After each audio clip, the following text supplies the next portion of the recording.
గుడిలోనే కాదు, భక్తుల మదిలోనూ ఆయన నివసిస్తూనే ఉంటాడు.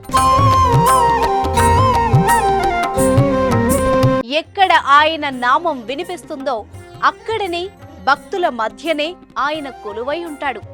ఆ దివ్య నామం వినిపించే చోట ఆ వాయుపుత్రుడు కూడా ఉన్నట్టే. ఆ అంజనీ సుతుడు ఎక్కడ ఉంటాడో అక్కడ రాముల వారు ఉన్నట్టే. ఎక్కడ రామ శబ్దం ధ్వనిస్తుందో, రామ మంత్రం ప్రతిధ్వనిస్తుందో అక్కడ ఓ శక్తి పరివ్యాప్తమై ఉంటుంది. గజం కేవలం 23,000 రూపాయలతో 165 గజాల భూమి కేవలం 38 లక్షలు మాత్రమే. అయోధ్య ఆలయంలో జరిగిన ప్రాణ ప్రతిష్టాపన సమయంలో ఊరు వాడ అంతా రామమయంగా మారిపోయింది. అదే సమయంలో ఒడిశాలో కూడా ఓ దివ్య రామాలయం ప్రారంభమైంది. అత్యద్భుతమైన శిల్పకళా శోభితంగా కోణార్క ఆలయ నిర్మాణ శైలిని ప్రతిబింబించేలా ఆ ఆలయాన్ని తీర్చిదిద్దారు. ఆ వివరాలేంటో ఇప్పుడు తెలుసుకుందాం.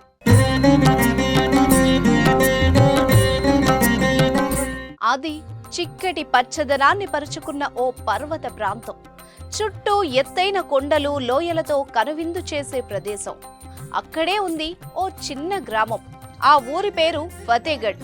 ఒడిశా రాష్ట్రంలోని నయాగఢ్ జిల్లా పరిధిలో ఉంది ఈ గ్రామం. సముద్ర మట్టానికి 1800 అడుగుల ఎత్తులో ఉన్న ఆ పర్వతంపై అందంగా నిర్మితమైన రామాలయం. ఉత్తరప్రదేశ్ లోని అయోధ్యకు 1000 కిలోమీటర్ల దూరంలో ఉన్న ఈ ఆలయంలో కూడా అయోధ్యలో బాలరాముడు ప్రతిష్ఠితమైన సమయంలోనే ఇక్కడ గర్భాలయంలో కూడా భారీ శ్రీరామచంద్రుణ్ణి ప్రతిష్ఠించారు. లక్షలాది మంది ఒడియా భక్తుల జయధ్వనుల మధ్య ప్రతిష్టాపన కార్యక్రమం శోభాయమానంగా సాగింది. పూర్తిగా ఎర్రరాతితో కోణార్క్ ఆలయ నిర్మాణ శైలిలో నిర్మించిన ఈ ఆలయంలో 73 అడుగుల ఎత్తున్న రాములవారు కొలువై దర్శనమిస్తున్నారు. 2017లో ఆలయ నిర్మాణ పనులు ప్రారంభించగా 500 మందికి పైగా కార్మికులు రేయింబవళ్లు శ్రమించి 7 ఏళ్లలో 20 కోట్ల రూపాయల వ్యయంతో రామాలయ నిర్మాణాన్ని పూర్తి చేశారు. అయోధ్య ఆలయ నిర్మాణంలో సిమెంట్, ఇసుకల్ని వినియోగించకపోతే అక్కడ అసలు ఇనుప కమ్మీలనే వాడకపోవడం విచిత్రం.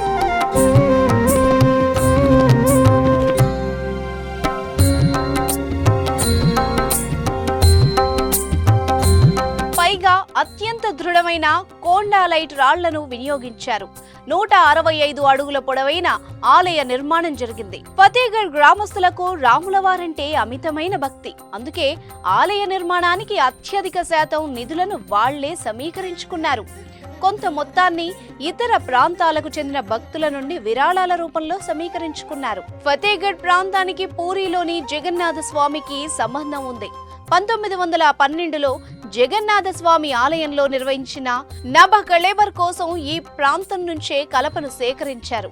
అప్పటి నుండి తమ ప్రాంతంలో కూడా ఓ అద్భుతమైన ఆలయాన్ని నిర్మించాలని అక్కడి వారు ఎన్నో కలలు కన్నారు.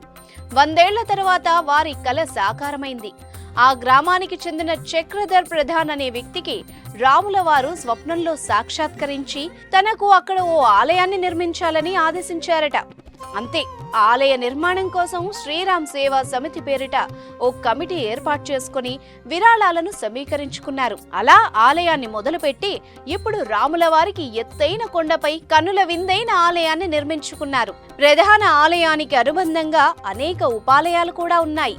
సూర్య భగవానుడు, పరమేశ్వరుడు, విఘ్నేశ్వరుడు, ఆంజనేయ స్వామి ఆలయాలు కూడా ఇక్కడ నిర్మించారు. అయోధ్యలో ఎలాంటి కోలాహలం కనిపించిందో ఫతేగఢ్ లో కూడా అలాంటి వాతావరణమే చోటు చేసుకుంది.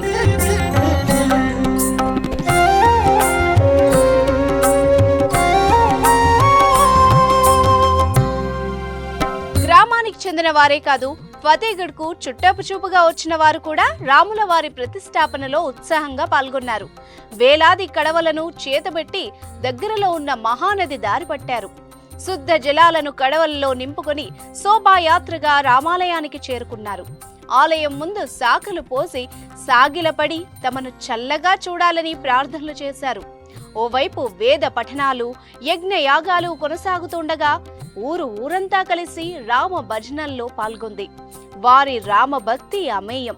ఫతేగఢ్ ప్రాంతంలో తీవ్ర కరువు నెలకొన్నప్పుడు ఊరంతా రామయ్యకు మొక్కుకుంది. అంతే, వర్షాలు కురిసి తమ ప్రాంతం సుభిక్షంగా మారిందని వారు ప్రగాఢంగా నమ్ముతారు. ఆ నమ్మకమే వారి చేత గుడి కట్టించింది. అయోధ్య తర్వాత అద్భుతమైన ఆలయంగా రూపుకట్టించింది.